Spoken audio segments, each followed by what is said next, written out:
Hello, political geographers. Welcome to the lecture on the drug wars.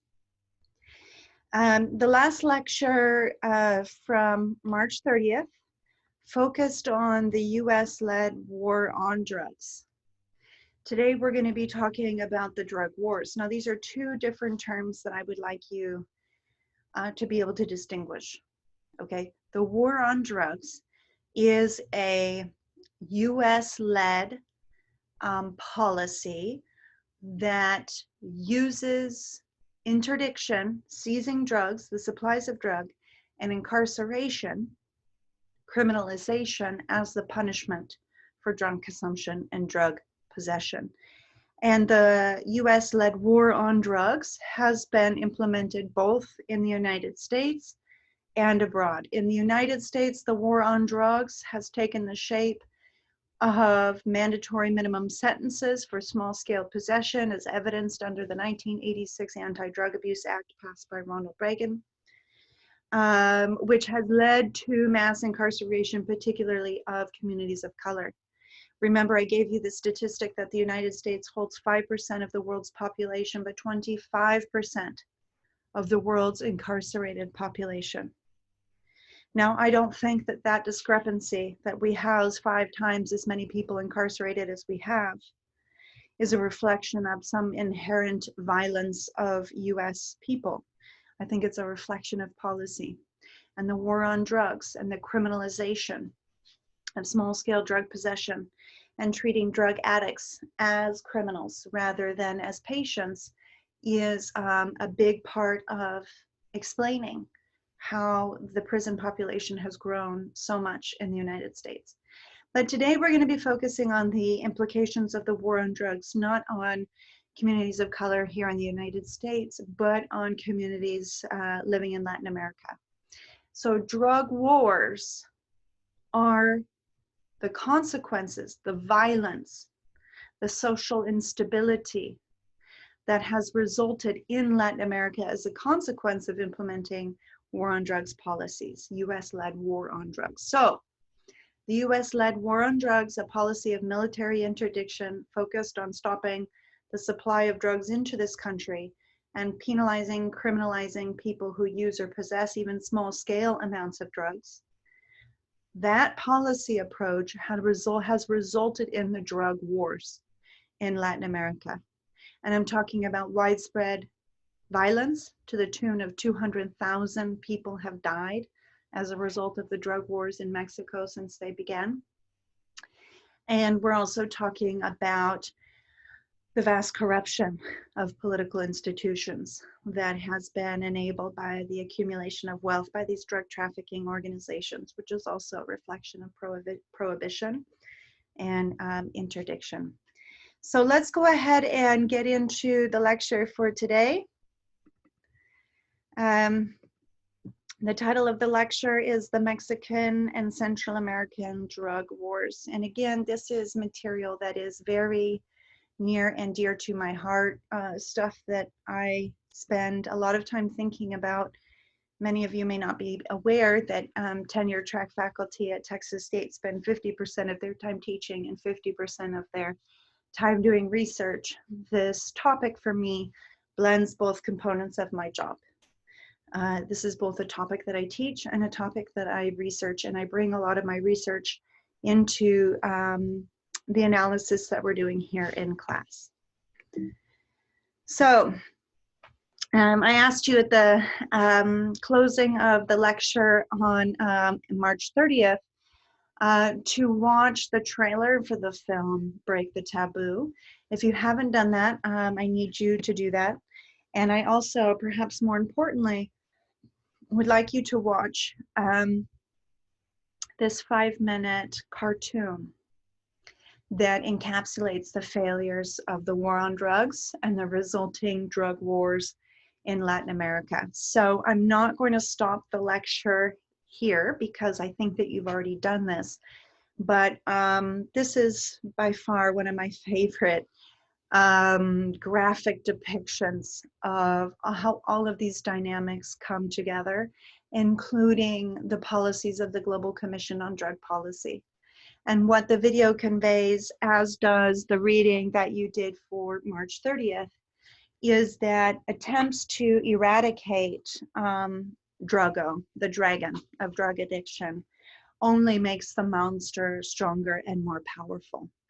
And it might be unrealistic to think that we live in a world in which drug consumption and drug addiction is not a problem. And thus, the goal should not be to eradicate drug trafficking or drug consumption, but to reduce the public harm that drug consumption and drug addiction poses to society. Okay, so if you haven't watched the history of the war on Drugo, pause this video. You need to, and then come back and pick up with the lecture after you've watched this great clip by the Global Commission on Drug Policy. So to understand what's happening in Mexico and Central America today, why so many people are fleeing Central America to come to the United States, you have to understand the geographies of cocaine trafficking. So in the 1980s, when cocaine becomes popular in the United States, in Europe, the way that cocaine got to the United States was largely through these Caribbean routes from Colombia to the Caribbean to Florida, and then drugs were distributed in land routes headed from Miami to New York, Atlanta, Philadelphia, et cetera, et cetera. There was an old TV show called Miami Vice back in the day in the 1980s that really captured how the DEA was focused on Miami, focused on drug trafficking through the Caribbean corridor. So in the 1980s, 90% of cocaine that came to the United States came through the Caribbean islands to Florida, and then from there was distributed to the United States. And as part of the war on drugs, the US government, the DEA, implemented a kingpin strategy. Okay, so here's an important term for you, the kingpin strategy. The kingpin strategy is part of the militarized approach to interdiction, stopping and seizing the flow of drugs, which of course is where the military plays a really large role in bringing down drug cartels. So for the war on drugs, to fight the war is to fight the cartels rather than to fight addiction. And this was sort of persona non grata numero uno, the most infamous drug trafficker, probably still to date. I don't know, maybe Chapo Guzman of the Sinaloa cartel has surpassed Pablo Escobar, but this is Pablo Escobar, who was in charge of the Medellin cartel in Colombia in the 1980s. And at this point in the lecture, students often ask me if I have seen the Netflix Narco. I study this stuff. I love this stuff. I don't need to watch that show. But some of you might be familiar with Pablo Escobar from that series on Netflix. And as part of the war on drugs and the kingpin strategy, the DEA and their allies, their colleagues, collaborators in Colombia thought, well, geez, if we want to take down drug trafficking, we have to take down drug trafficking organizations. And if you're going to take down drug trafficking organizations, you have to take down the leader of the organization, the kingpin. So the kingpin strategy means that the leader, the capo, C-A-P-O, the capo, or the leader of the cartel, is taken out, murdered, arrested. And that this is a strategy that supposedly was going to dismantle the cartels. Well, in actuality, the kingpin strategy has had a very negative, unintended consequence, which is not the collapsing of the cartel, but the splintering of cartels, the creation of multiple cartels. And we'll get into that a little bit later in the lecture. But for now, I want you to understand that in Colombia in the 1980s, a $10 million bounty was put on the head of Pablo Escobar as part of the kingpin strategy, which was one of the key strategies of the US-led war on drugs. And indeed, Pablo Escobar was killed in the early 1990s. I think it was 93 or 94, but this did not end the supply of cocaine to the United States. The Medellin cartel did not pack up and go home after Pablo Escobar was killed. What happened was the Colombian cartels decided to open up and seek new land routes and new collaborators that would help take some of the pressure off of that Caribbean route and the pressure off of these Colombian cartels, which were being targeted by US and Colombian military forces. So the Colombian drug traffickers started selling their product to the Mexican cartels. And the Mexican cartels had been around for a long time. They had been doing a little bit of trafficking. About 10% of cocaine entering the United States came through these land routes. But after the death of Pablo Escobar and the DEA shutting down many of those supply routes through the Caribbean, we had our first example of the balloon effect. Rather than stopping the flow, we had a transfer, a geographic displacement of drug trafficking to the Central American region.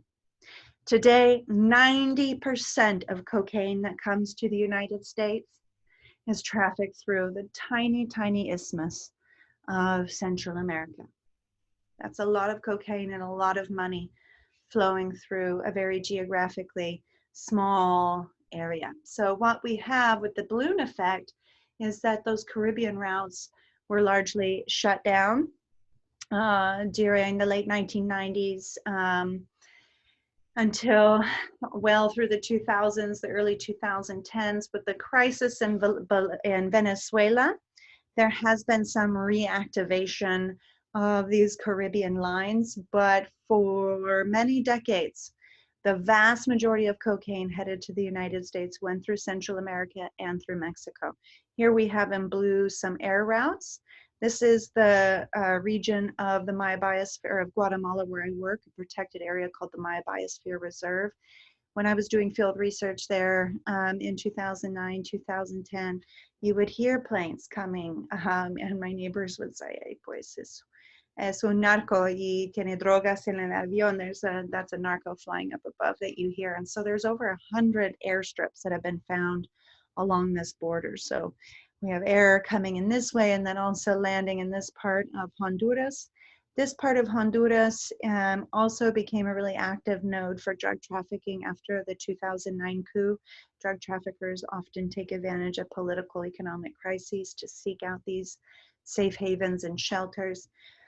And then, of course, we have several sea routes. What's missing here is that not only are the sea routes going to Nicaragua, El Salvador, Guatemala, but also hitting Costa Rica as well, the region where I work.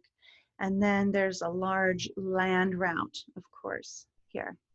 And what's interesting is that the neoliberal reforms of promoting free trade and, for example, the North American Free Trade Agreement, one component of the North American Free Trade Agreement and neoliberal policies more broadly was the Plan Puebla Panama to promote regional economic integration.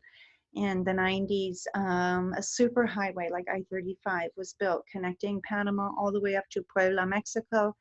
And this highway, this infrastructure that was supposed to promote free trade of licit commodities has also enabled land transportation and the development of international routes connecting Central America ultimately to the United States.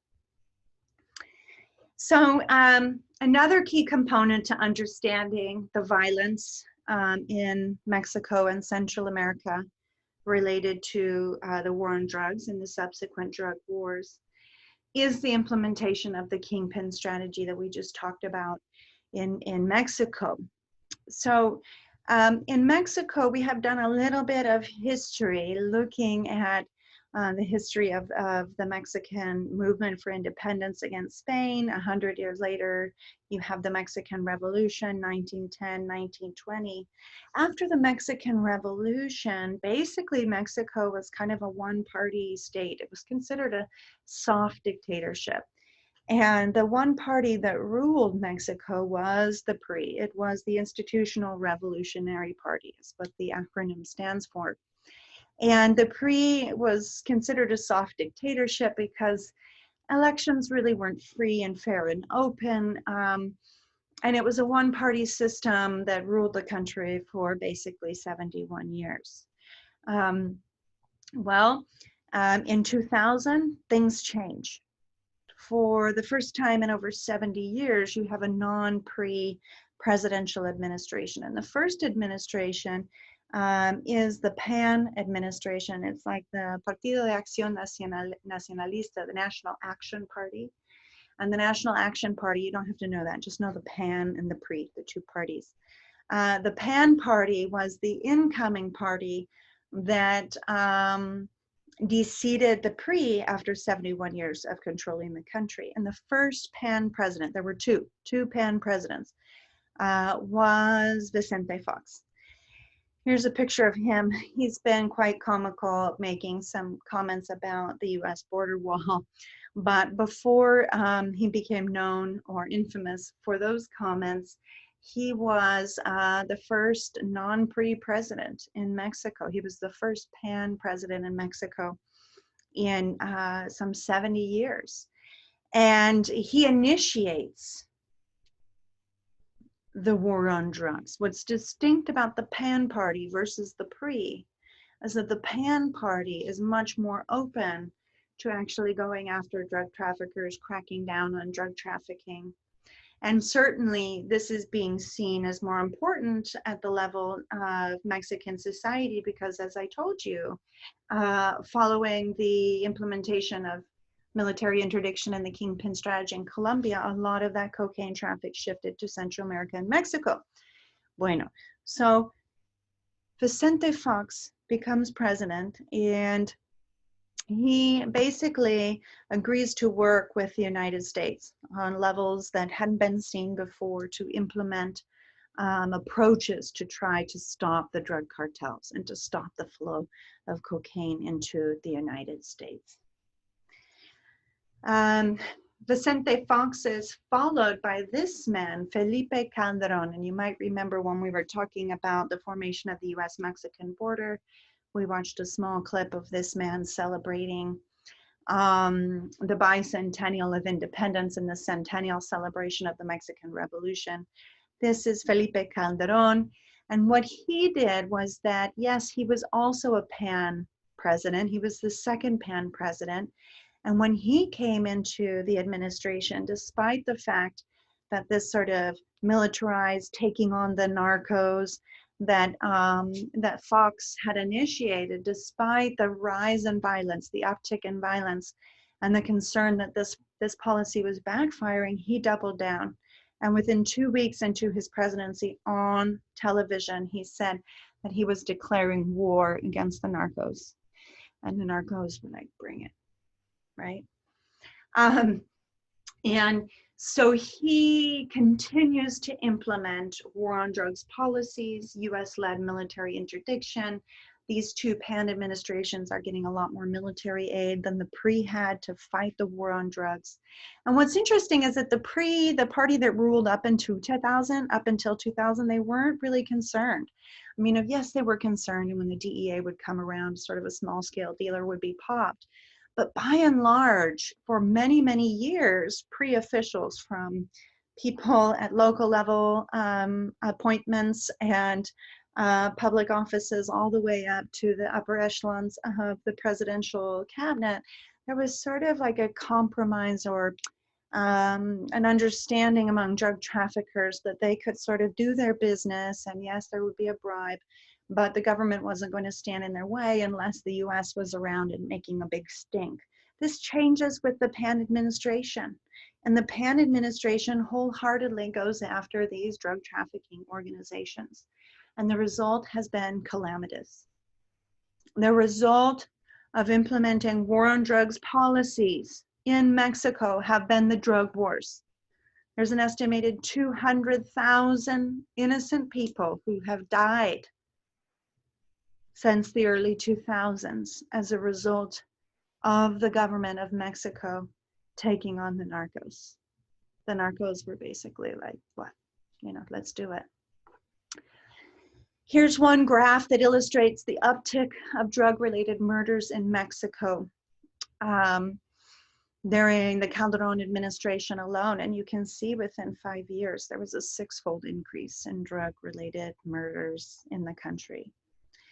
And here we're coming to, some of this drug trafficking language that becomes important to understand how trafficking works and why militarized interdiction has failed, right? And I gave you plenty of data from this report and other locations that illustrates that despite the $2.5 to $3 trillion that has been spent trying to end the war on drugs, to end drug consumption, more people are consuming, purities are higher, and we have as an unintended consequence the creation of these organized crime syndicates that have infiltrated the state and taken over many institutions of governance around the world, in Latin America in particular.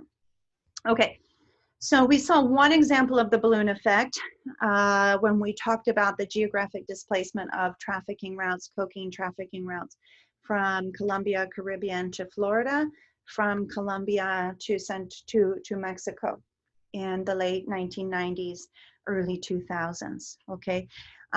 Then we're gonna have a second balloon effect, which is when cocaine comes to Guatemala. After the PAN administration implements the war on drugs in Mexico, rather than the cartels packing up and going home, they seek out other places that are not being surveilled, where there is not military interdiction taking place. And that prompted a second balloon effect from Mexico to Guatemala, where I work. And so we see a dramatic uptick of planes landing in the Maya Biosphere Reserve in Guatemala in the early 2000s, following the beginning of the war on drugs, the implementation of the war on drugs under the PAN administration in Mexico, okay? And we mentioned in our last lecture this idea of a plaza. A plaza is a strategic smuggling area, okay? Not all geographies are equally important in terms of smuggling. It's really important if you're a drug trafficking organization, namely to have entry across international borders. So here we have a picture of a plaza. This is Tijuana on the right, the United States, San Diego on the left. These border towns are key plazas, key strategic smuggling points where corruption and violence and struggle and battles over territory control of these plazas among the cartels has produced a lot of violence in these towns, okay? So a plaza is a strategic smuggling point, and they're oftentimes border cities along international borders, or they might even be coastal cities with maritime ports, with international maritime ocean ports. Because the truth of the matter is, despite the fact that many people think that undocumented migrants trekking through the desert are bringing large quantities of cocaine into this country, that's not the case. Cocaine is coming by the trainload, by the truckload, and oftentimes it's coming through these ports of entry, these border cities. And so controlling these plazas becomes really important for drug trafficking organizations. Now, the other term, the Hydra effect, is the negative consequence, perhaps unintended consequence, of the kingpin strategy. So what is the Hydra? You saw this in the 5-minute cartoon on the war on drugs, right? The Hydra. The Hydra is the Greek mythological character that is a monster that when you cut the monster's head off, rather than killing the monster comes back with 2 or 3 heads in its place. And this is exactly what has happened with the kingpin strategy, both in Colombia and in Mexico. The kingpin strategy has been implemented. Rather than simply destroying the cartel when their top capo or their top kingpin is taken out and killed, what happens is that the second level, sort of number 2, number 3, number 4, then are vying for control of the cartel. And this creates a lot of internal competition and a fracturing, a splintering of the cartel, a proliferation into the cartels. So the kingpin strategy, actually, rather than imploding drug trafficking organizations, creates a hydra effect, whereby multiple cartels will often spring up in its place as the leader of that organization, the lack of leadership of that organization, that criminal organization, has created a power grab among other people, which has resulted in the creation of multiple cartels as some break off to form their own cartels, and then those cartels war and fight for control over these plazas, resulting in part in those murders that we talked about. So balloon effect, hydra effect, and plaza is really important vocabulary for you to understand the dynamics of drug trafficking in the context of the US-led war on drugs. So let's take a look at some of these plazas. Here we have, marked these key plazas. As I mentioned before, they're oftentimes border cities: Matamoros, Nuevo Laredo, Ciudad Juarez, 3 along the US-Texas border alone, Tijuana, which I already mentioned. And, check this out. This is a map that was produced by the UNODC, looking at areas of cartel influence in Mexico in 2008. So this is, 2 years into Calderon's presidency, a year and a half or so after he declares war on the narcos publicly. And you can see that there were a handful of cartels that were vying to control Mexico. But what we have today, and this map is out of date, 2013, and as you read in your document that you prepared for today, the kingpin strategy and the hydra effect has resulted in the proliferation of dozens of cartels. It went from a handful, 2 handfuls of large cartels to a dozen. And this report now, which is a little bit dated, suspects that in 2012, which was a while ago now, 8 years ago, there were some 60 to 80 crime groups working within the country. And you can see here, just by comparing these 2 maps, how these organizations have splintered and proliferated. And a big part of the explanation to that is precisely the hydra effect and these war on drugs policies. I do want to pause and tell you an interesting story about one of the most infamous organizations, which is the Zetas, what you see here in red. And the Zetas are controlling large parts of Guatemala, and they're actually, today this map is outdated, the Sinaloa cartel, infamously led by Chapo Guzman. The Sinaloa cartel and the Zetas have violently competed for control over some of these border territories and crossing points to get drugs coming over land and by sea through Mexico into the United States. And what's interesting is that the cartel, the Gulf cartel, which was one of the large historically established cartels before cocaine came to town, it was mostly marijuana, some opioids, but then when the Mexican dealers picked up from the Colombian dealers, the Gulf cartel got into trafficking cocaine. And when the Mexican government started to implement these war on drugs policies, what the Gulf cartel did, when Calderon says, I'm declaring war on the narcos, well, the Gulf cartel created its own army to engage in this war. And the Zetas actually first were part of the Gulf cartel, was their mercenary army, the hired army of the Gulf cartels to engage in this war with the Mexican state and with all of the chaos and fragmentation of cartels to compete with other cartels for plazas or territory. But what happened through this sort of power grabs and dynamic sort of moving territory of alliances, basically the Zetas broke off from the Gulf cartel and formed their own cartel. And the origins of the Zetas being sort of the mercenary force for the Gulf cartel helps explain some of the violence of the Zetas. Next week, we're going to be talking about Guatemala. And I'm going to be talking to you about some special military forces in Guatemala that committed genocide and wartime atrocities in the 1980s in Guatemala. And when the Guatemalan Civil War ends in 1996, many of those special forces soldiers were recruited to come and be part of the Zetas. So there are links between the tactics of psychological warfare and genocide that the Guatemalan army implemented against its civilians in the 1980s, and how those techniques and training were then absorbed and by the Gulf cartels when they created the Zetas as their armed force. And then the Zetas break off and become their own cartel. But certainly the violence of the Zeta cartel has its history. So here's the map, the splintering map, and what we're getting at here, as I've said before, is the splintering and proliferation of cartels in Mexico and why that instability creates violence.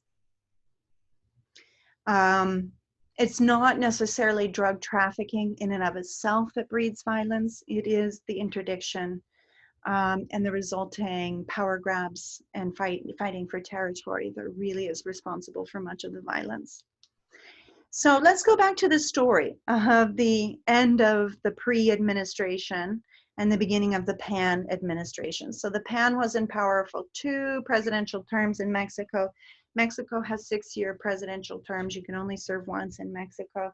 2000 to 2006 was Vicente Fox. 2006 to 2012 was Felipe Calderón.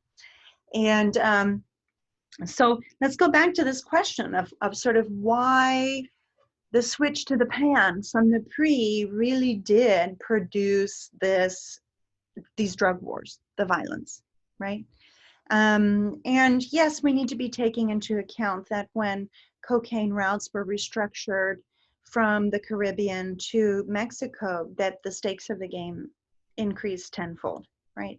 But there are lots of things that we need to understand about the pre-party, not just about the geography of trafficking, that explains this violence. Okay, so during the PAN administration,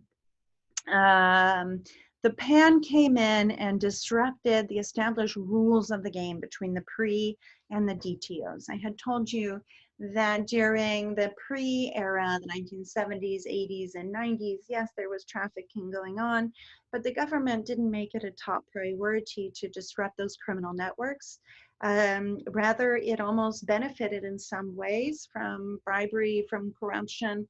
But basically, the pre had established the terms by which DTOs would operate. And so violence was not, was a last resort rather than a first mechanism for trafficking, because violence was not necessary under the pre to determine who would have control over territories. All of that actually was in large part sorted out through corruption and bribery. And so trafficking was occurring. Yes, there was an uptick with the increasing amounts of cocaine flowing through Mexico, but basically the pre was not implementing war on drugs strategies. And so that is a big change. During the pre-rule, the pre, after they ruled for 71 years, pretty much left Mexican democratic institutions in really weak shape.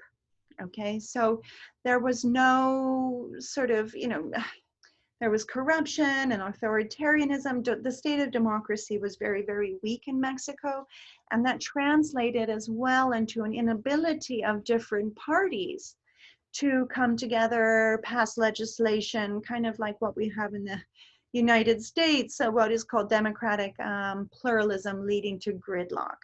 In Mexico, which had been a one-party system, which was an authoritarian system, the practice of compromise and democracy and collaboration was not well established. And so the PAN administrations had a hard time bringing together people across the spectrum, across the aisle, and there was a lot of gridlock. There was a reflection of how the pre-party had weakened democratic institutions. Many appointments were made, and rather than people being elected, the governor was appointed, et cetera, et cetera. The other thing about Fox, the first pre, president was that, you know, he focused on implementing the war on drugs with the help of the United States. And he also focused a lot on trying to pass some immigration reform with President Bush. And then 9/11 happened, right, in 2000. So the immigration reform he had invested time in and collaborating with George W. Bush, that fell through. You know, he spent time working on the war on drugs and collaborating with the United States to implement the war on drugs in Mexico. And what experts argue is that instead of sort of working on drugs and immigration with the United States, Fox in his first 6 years of presidency should have been focusing on strengthening the rule of law and building up the health of democratic institutions within Mexico. Okay. Now, Calderon focused on his offensive move, declaring war on the narcos. We talked about that already. So he also decides to spend a lot of resources, the sort of policy displacement, fighting the narcos, implementing the kingpin strategy, rather than, again, focusing on the really necessary role of strengthening the rule of law and of judicial and police institutions in Mexico. So Mexico was in a really weak state in terms of the health of its institutions when the Pan administration takes on the narcos. And of course, this sort of history of authoritarianism and clientelism, which is a form of corruption. I'll do this for you if you do this for me, you're my client. That just created a situation in which the narcos were able to step in and start to infiltrate political parties and undermine the democracy of the Mexican state even further. Well, the PAN project comes to an end with the election of Enrique Peña Nieto. He was president of Mexico from 2012 to 2018. And he did take a step back. He reversed the sort of war on drugs focus of the PAN administration. But what's really hard is that, you know, by this time, the cartels, you know, they're funding political campaigns. The level of corruption and infiltration of the political system has really compromised the democracy of Mexico, to the point where, you know, it was in the middle of Peña Nieto's administration that we had the massacre and disappearance of some 50 students from Ayotzinapa in Mexico, and it turns out that a local level governor in the state of Guerrero was working with a drug cartel and disappeared these children. And just a really, really tragic story. Peña Nieto was not really seen in a positive light by the Mexican people, and he was replaced by AMLO, who is Andrés Manuel López Obrador, who is the current president of Mexico. He is a center-left administration who is taking even further steps to say, hey, Mexico is no longer engaging in the war on drugs. This strategy has not worked. It has produced the drug wars. And if we want to cut drug trafficking off at its knees, we need to alleviate poverty and strengthen the rule of law in the country, rather than engaging in armed conflict with drug traffickers who have more money and more people at their disposal than what they can imagine than they could ever need. So Mexican leaders are not the only ones who have taken some steps to challenge the war on drugs. We'll come back to this guy next week when we're talking about Guatemala. This is Guatemalan President Oscar Perez Molina. Auto Perez Molina. Excuse me, not Oscar, Auto Perez Molina. He was president of Guatemala until 2015, when he ran out of office after it was discovered that he was running a major embezzlement corruption scheme. Nonetheless, this president went in front of the United Nations. This is a picture of Perez Molina in front of the United Nations, arguing for the legalization of drugs. Now, this is not because this man really cares about his people. He himself has known links to drug trafficking organizations and has even used the Guatemalan military to protect supply routes of his allied cartel and to crack down on the shipment and territories of rival cartels. But there are certainly several heads of state across Latin America who have asked for an end to the war on drugs, recognized its failure. And an interesting thing happened in 2012 at the Organization of American States meeting. That's like a mini UN just for the heads of state of the Americas. And Obama was kind of bum rushed in the sense that a whole bunch of Latin American leaders, including President Juan Manuel Santos, who you see in the picture here. I don't know why Shakira, but anyway, this is President Obama in Shakira as the former president of Colombia, and heads of state from all over Latin America, Argentina, Costa Rica, Colombia, came together at this meeting and basically said to Obama, you have got to end the war on drugs. It's a complete failure. So this is a moment in time in which these leaders in Latin America were advocating for discussing legalization of drugs for the first time. And Obama's response to all of this was, he said, the United States is not going to legalize or decriminalize drugs because doing so would have negative, serious consequences in terms of health and public safety. Moreover, legalizing and decriminalizing drugs would not eliminate the danger posed by transnational organized crime. Now, I think Obama is totally misspeaking when he says that legalization or decriminalization would have negative consequences for health. There's ample evidence that illustrates that if a drug becomes legal or monitored, that consumption rates do not increase. We have lots of examples from Europe to illustrate that the consumption of substances is not so much predicated on decisions or not whether it's legal, but often in terms of education and stigmatization. Think about, sort of smoking as well in this country. And when smoking really took a hit, it was about education and marketing. So there are other things that impact whether or not people choose to use substances. And certainly we see evidence from the Global Commission on Drug Policy that illustrates that decriminalizing drugs could actually have a positive health and public safety impact. But I do agree with Obama that legalizing or decriminalizing drugs would not eliminate the danger posed by transnational crime. And that's because these criminal organizations are involved in a whole bunch of criminal activities. They have diversified their portfolio. And when I was talking to the Border Patrol last November about the US-Mexican border, they actually told me that cartels make more money smuggling human beings into this country rather than drugs. So indeed, now that the organizations, the cartels have become so big and so powerful, they have infiltrated politics and they have diversified into illicit economies. Legalizing or decriminalizing is not going to address the problem of organized crime, but I do think that it would have public health benefits and also other benefits for society. So what are some of these options? We talked about them a little bit last time we met: legalization, decriminalization. I want you to make sure that you can define the difference between the two. We talked about that in lecture number 1 this week.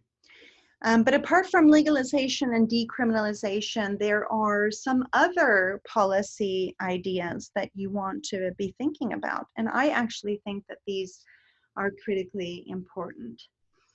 And some of these policies reflect what AMLO is planning to do in Mexico, what he's doing in Mexico, which is to fight the criminal organizations that have grown in power and influence and wealth over the last several decades during the war on drugs. That the best way to combat their power is not to engage in military combat with them, but to strengthen the rule of law and democracy in those countries. So building institutions, making a robust police force, strengthening the rule of law, rooting out impunity and corruption in the judicial system, strengthening the rule of law at the local level. So these are all different options that have been posed. And the reading that you did for today, I only asked you to read the last couple pages because I asked you to read quite a bit from this UNODC report. But this paper here, this article here, is really getting at those institutional reforms that needs to happen in Mexico. That includes professionalizing the police force. Police forces in Mexico have not been paid a lot of money. It's not like the police in this country where you can earn a good middle class job. These are poorly paid positions, and so many police officers are often falling prey to corruption to supplement their incomes. But apart from strengthening institutions like the police force or the judicial system, there's some really important judicial reforms happening in Mexico to sort of build democracy and the rule of law. Another thing that's been implemented in Colombia are poverty reduction programs and programs that aim to reduce social inequalities. So this is a really groovy guy, Sergio Fajardo. He was governor of the state of Antioquia, which is the home of Medellin. You're seeing a picture of Medellin, which of course is Pablo Escobar's cartel, the Medellin cartel, based in this part of the country.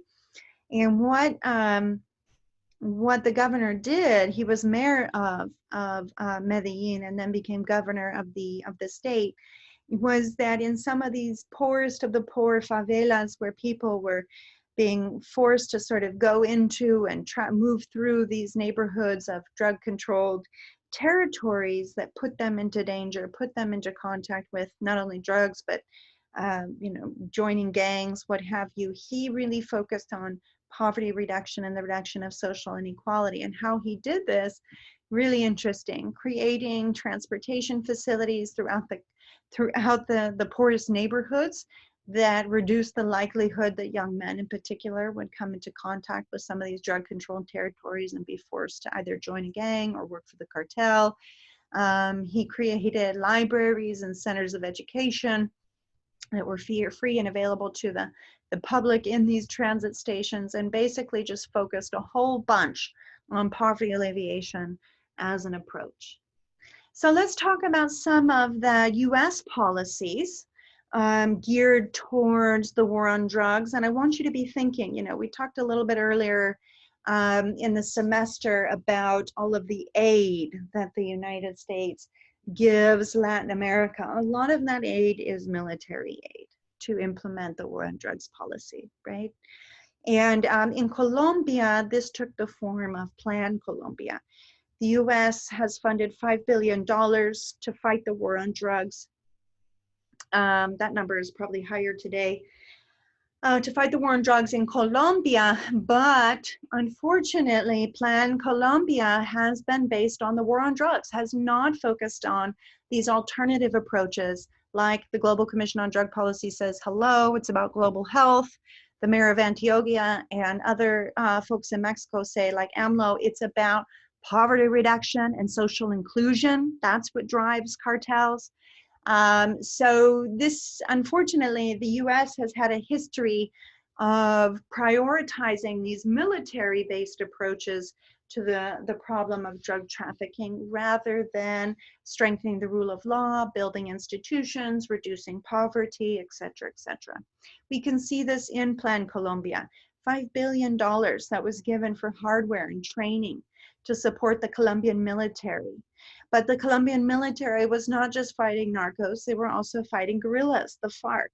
And so a lot of US aid and military training and supplies, hardware, actually bled into the Colombian Civil War and fighting the FARC. And yes, lots of FARC were engaged in drug trafficking, but so were many military units and paramilitary units. So what we see here is that oftentimes military funding that's slated to go for fighting the war on drugs by Central American or Latin American governments gets repurposed to engage in other military actions. One of the most devastating components of Plan Colombia, and this is really kind of getting close to my research, which focuses on the environmental impacts of drug trafficking, the war on drugs, the environmental impacts of the war on drugs, is the fumigation program. So this company called Monsanto, maybe you've heard of them, they make Roundup Ready weed killer and are being sued for all sorts of things, including denying the fact that Roundup contains carcinogens and all sorts of problems. Monsanto also made Agent Orange that was dumped in Vietnam. Monsanto produces glyphosate, which is an herbicide. It kills herbs, kills plants, which is essentially what kind of Roundup is. And what this fumigation program did for Plan Colombia was use some of this $5 billion to dump glyphosate, a herbicide aimed to kill the coca plant, was dumped over the Andes and the Colombian mountainous countryside. And, you know, supposedly Monsanto says that glyphosate should only be applied 5 feet from the ground so that you don't have the glyphosate being spread to other parts that are not intended, or entering waterways, or getting onto food crops, or getting into animal habitat, right? But when you're fighting drug traffickers, it's not as if people can go and apply this glyphosate walking through coca production territories. So what happens is these crop dusters have dumped tons of glyphosate, this herbicide, on the Colombian environment, which has created scores of health problems, including cancers, reproductive problems. But then there also has been a loss of biodiversity, of habitat, of clean water, as this glyphosate has leached into food systems, water systems. And we know that, you know, these interdiction efforts in Colombia did not shut down the global commodity chain of cocaine. It just displaced a lot of the trafficking production elsewhere. Now in Mexico, really interesting, I made the argument earlier today that with the PAN administration, the US starts to collaborate more with Mexico to implement the war on drugs. And what we see here is one of the largest aid packages to Mexico to fight the war on drugs, and it's modeled after Plan Colombia. The Mexican aid package was called the Merida Initiative. And the Merida Initiative, again, we're talking in billions of dollars over the course of this plan.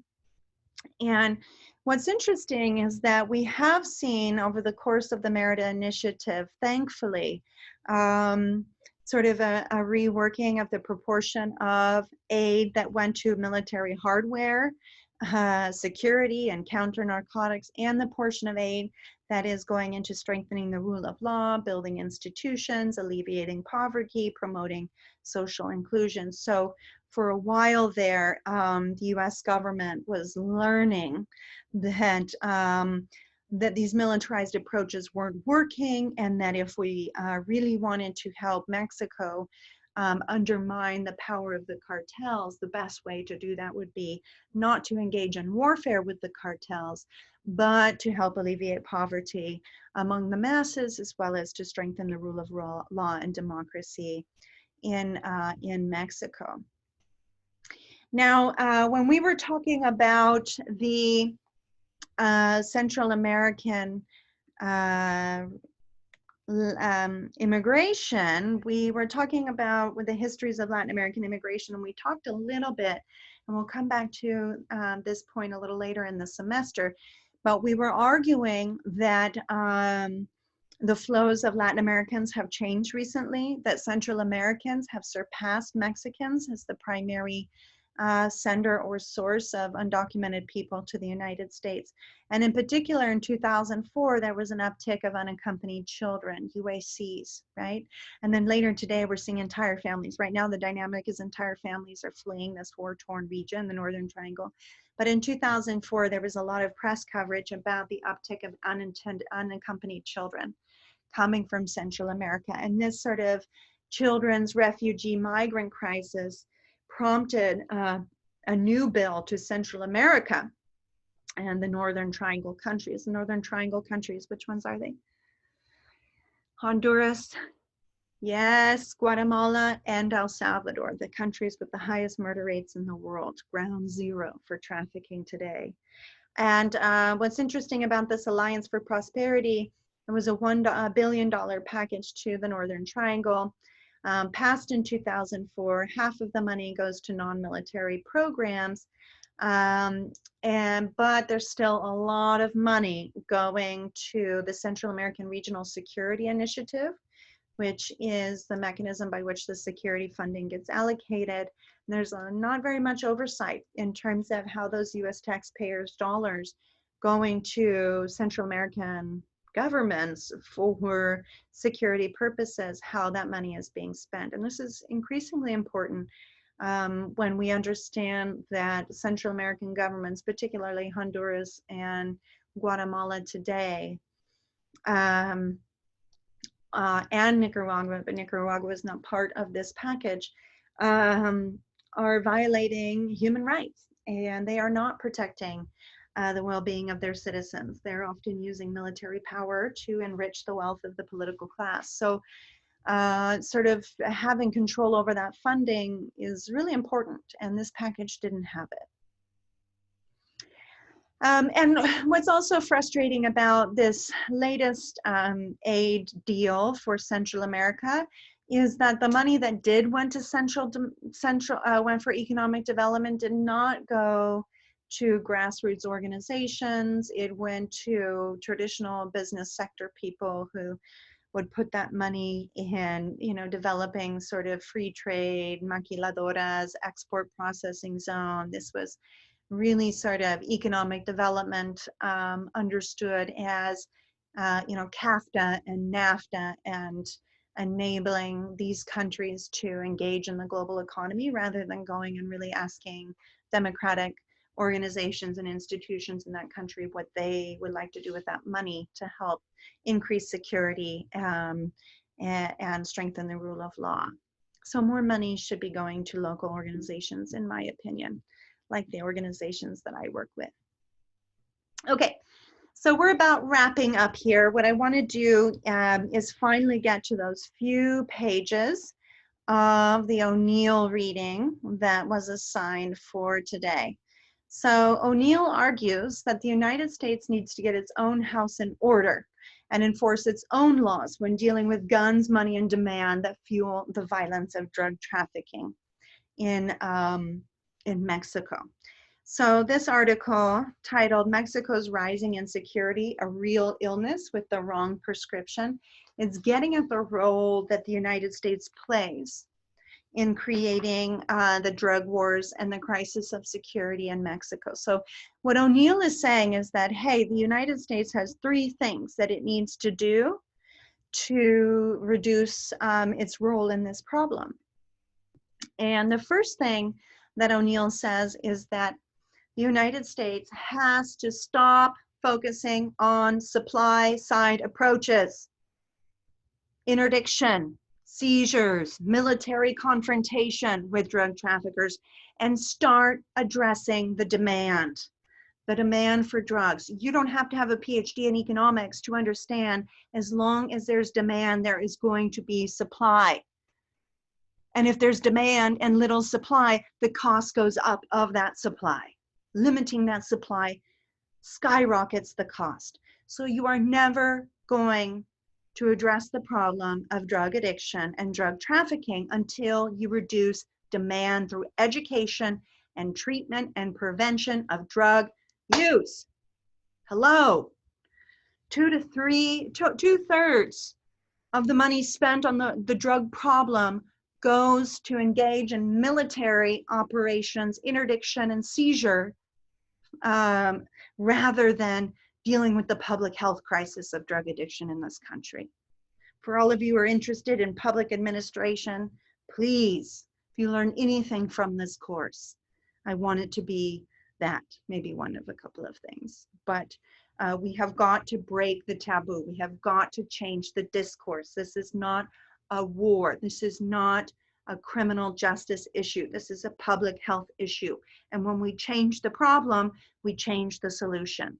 If the problem is the public health crisis, the solution is putting money into public health, education, and addiction and treatment, rather than buying Black Hawk helicopters for the Guatemalan and Honduran military. Number two, the United States needs to crack down on money laundering practices that enable drug cartels to get their profits out of the United States and back to Latin America. One of the clearest examples of this is wire transfers.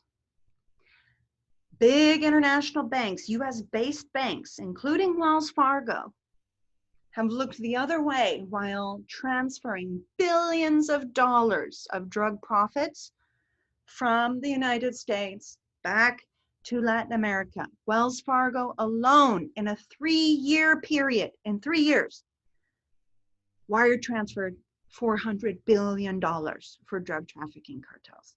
If they can't get their money out of the country, they can't do their business like they're doing it today. And the US needs to crack down on the role of money laundering and wire transfers if they really want to undermine the power of the cartels. And then also, really powerfully, O'Neill argues that, hey, the violence in Mexico is a reflection of the arms that the cartels are acquiring in the United States.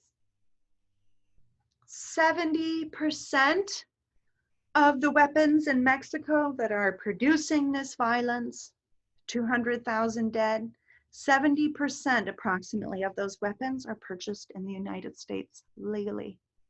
If anybody is looking for a good GIS project, a geography project, let's map the location of arms dealers in this country. And I guarantee you, I'd put $150 on it. It's not a fair wager because I already know the answer. There is a disproportionate amount of arms dealers right along the southern border. And what happens is these so-called straw buyers are people like me, people with a clean, knock on wood, criminal record in the United States who take advantage of the lax regulations regarding purchasing arms here in this country, which is largely illegal in the rest of the world. And so these straw buyers, US citizens or legal permanent residents, can go and buy buckets of arms and then just sell them, give them over to the cartels. 70% of the weapons in Mexico producing the violence were obtained here in the United States. And the US needs to crack down on these straw buyers. And this would include the Department of Tobacco and Firearms reviewing these gun shops and making sure that they're complying with the law and cracking down on these private sales at gun shows that don't require any identification or background or record check for people to get automatic rifles, right? So these are the 3 things that she says the US needs to do to get its house in order before it can start talking about what Mexico needs to do to address this security issue. Okay, so I've asked you to think about narco trafficking and the war on drugs through several lenses, not through the lens of a criminal justice problem, but drug trafficking and the war on drugs as a public health issue, a public safety issue. It has negative impacts on the environment. It corrupts and undermines governmental institutions and democracy. And drug trafficking thrives in conditions of poverty and social injustice, okay? So we need to rethink the ways in which the discourse of we need to rethink the war on drugs, and ultimately break the taboo, change the discourse, and end the war. Or we'll just have another 40 years, another $3 trillion, and how many lives lost, okay? So folks, we've talked about several geographic dimensions, the sort of contribution of geography to this field of study. As a geographer, I'm thinking about the changing geography of trafficking routes. I'm thinking about the balloon effect, plazas, which are those key strategic points of smuggling, territorial struggle, the fight for control, and also, you know, a lot of what we're headed to think about in the rest of the semester is precisely how the violence of drug trafficking, the corruption of drug trafficking has produced the refugee flows that are at our southern border today, right? So we want to be thinking about the role of drug trafficking also in relationship to forced immigration to the United States by Central Americans. This is one of the biggest struggles of our times. And you know what this means for you, then you simply cannot stand by and not speak up when you see people using cocaine or increasing the demand for cocaine, because if you are consuming that drug, you are part of the problem. You are literally contributing to the violence, to the death, to the corruption of Latin Americans. So we all have to do our part in educating each other and rethink the war and rethink this problem in terms of public health, social justice, and building democratic institutions rather than engaging in a war that can't be won. All right, so that wraps up the lecture for today on the drug wars in Latin America. I look forward to seeing your questions on forums. Please, please, please post your questions on forums. And I'm having office hours Thursday this week for my political geography class from 2 to 3 p.m. on Zoom. I hope that you're all doing well.